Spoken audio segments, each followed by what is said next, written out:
ত্রয়োদশ জাতীয় সংসদ নির্বাচনকে সামনে রেখে জনবান্ধব ৯টি প্রধান প্রতিশ্রুতি ঘোষণা করেছে বিএনপি। ৬ ফেব্রুয়ারি রাজধানীর সোনারগাঁও হোটেলে এক সংবাদ সম্মেলনে দলের চেয়ারম্যান তারেক রহমান এই ইশতেহার তুলে ধরেন। সাধারণ মানুষের অর্থনৈতিক মুক্তি ও রাষ্ট্রীয় কাঠামোর আমূল পরিবর্তনের অঙ্গীকার উঠে এসেছে এই ঘোষণাপত্রে। ইশতেহারের শুরুতেই প্রান্তিক ও নিম্ন আয়ের মানুষের জন্য স্বস্তির খবর দিয়েছে বিএনপি। ফ্যামিলি কার্ড চালুর মাধ্যমে প্রতিটি পরিবারকে মাসে ২৫০০ টাকা অথবা সমমূল্যের নিত্য প্রয়োজনীয় পণ্য সরবরাহের নিশ্চয়তা দেওয়া হয়েছে।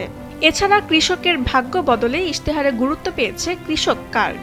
এর মাধ্যমে ফসলের ন্যায্য মূল্য নিশ্চিত করতে ভর্তুকি, সহজ শর্তে ঋণ এবং কৃষি বীমা চালু করা হবে। দেশের ভঙ্গুর স্বাস্থ্য খাতকে টেনে তুলতে দেশব্যাপী ১ লাখ নতুন স্বাস্থ্যকর্মী নিয়োগের ঘোষণা দিয়েছে দলটি। এছাড়া শিক্ষার মান উন্নয়নে নতুন শিক্ষানীতি প্রণয়নের পাশাপাশি প্রাথমিক শিক্ষায় মিড ডে মিল ও প্রযুক্তিগত সহায়তা নিশ্চিত করার কথা বলা হয়েছে। তরুণ প্রজন্মের জন্য কর্মসংস্থান সৃষ্টি, স্টার্টআপ সহায়তা ও মেধাভিত্তিক সরকারি নিয়োগের উপর বিশেষ জোর দেওয়া হয়েছে ইশতেহারে।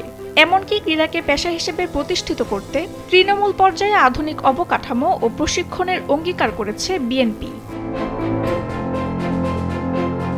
পরিবেশ রক্ষায় ১০,০০০ কিলোমিটার নদী-খাল খনন এবং আগামী ৫ বছরে ১৫ কোটি বৃক্ষরোপণের প্রকল্প হাতে নেওয়ার ঘোষণা দিয়েছে দলটি। ধর্মীয় ও সামাজিক সম্প্রীতি সুদৃঢ় করতে সব ধর্মের উপাসনালয়ের নেতাদের জন্য সম্মানী ও বিশেষ কল্যাণ ব্যবস্থা চালুর প্রতিশ্রুতি দেওয়া হয়েছে।